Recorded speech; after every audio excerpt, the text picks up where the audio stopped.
L'opinió. Josep Lluís Torró. Estem escoltant queixes per totes bandes a conseqüència del pacte entre el Partit Nacionalista Basc i Mariano Rajoy per tal d'aconseguir treure endavant els pressupostos generals de l'Estat. Les queixes estan repartides per tot arreu.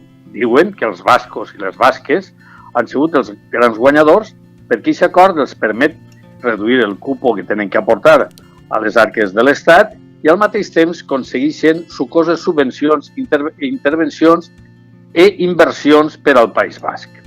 Bé, què haguera passat si a l'hora de negociar uns pressupostos realment difícils, donada la quantitat de diputats que té que donen suport al Partit Popular i al govern en definitiva de Mariano Rajoy, pregunte, què haguera passat si algun partit d'obediència valenciana, com pot ser Compromís, haguera donat un pas endavant i haguera dit, així estan els meus vots i així el que demane és que reconega l'infrafinançament que pateix la comunitat valenciana, que es pal·lie el deute històric, que es donen unes noves inversions, que quede clar, absolutament clar, que el corredor mediterrani anirà pel Mediterrani i no anirà pel centre de la península.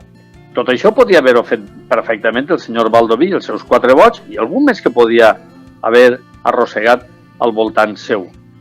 No és un partit d'obediència valenciana?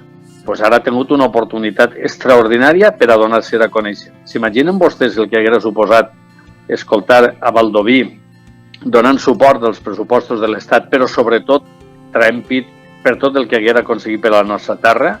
No diuen que és un partit d'obediència valenciana? Ara havia tingut una bona oportunitat per haver-ho demostrat, però sembla que els components ideològics que estan al voltant de Compromís són més forts que els desitjos de poder aconseguir millores per a la nostra comunitat.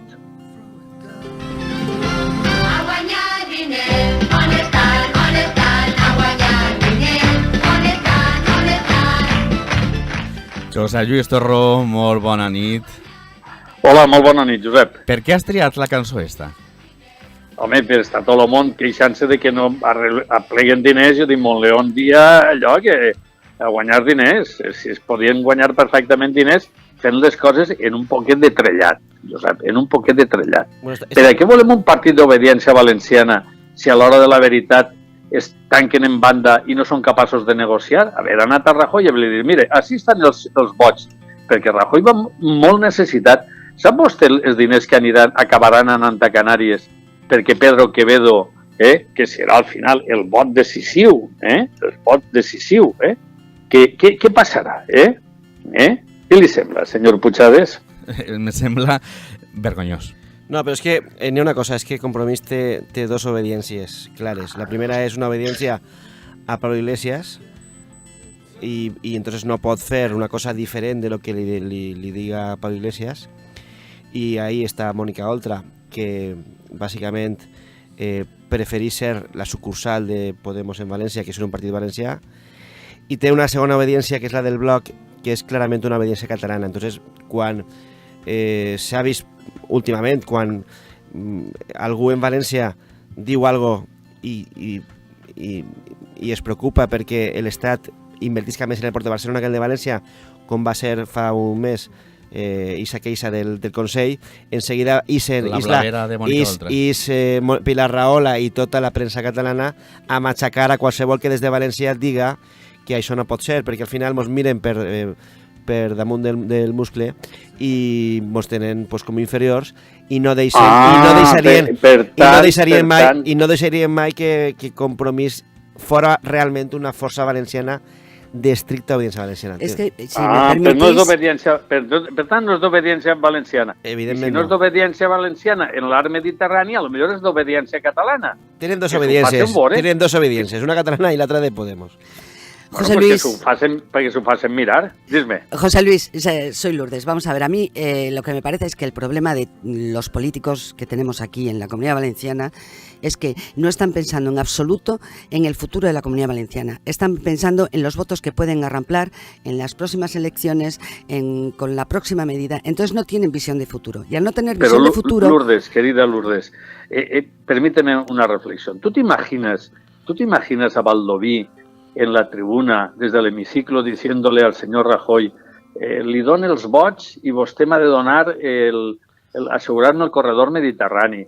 El finançament, això és una vergonya, anem a acabar. Eso no lo hará nunca, porque sabe que si lo hace, le van a acusar cuando llegue aquí de haber apoyado a Rajoy, de haberle dado el poder a Rajoy, lo mismo que se ha acusado a Pablo Iglesias de haber dado el poder a Rajoy por no haber firmado con el Partido Socialista, con Pedro Sánchez. Entonces, el problema que tenemos con los políticos es que no ven más allá de mañana. Solo ven el voto que pueden conseguir.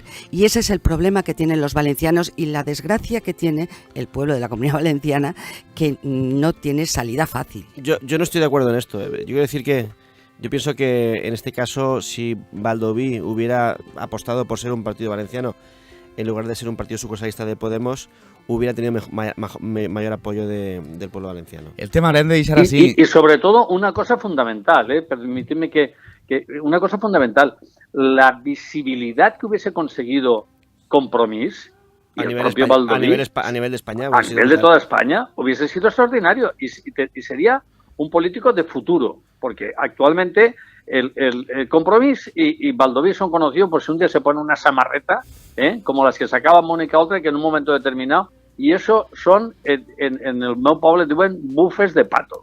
A eso le llaman bufes de pato, perquè això no aprofita per res.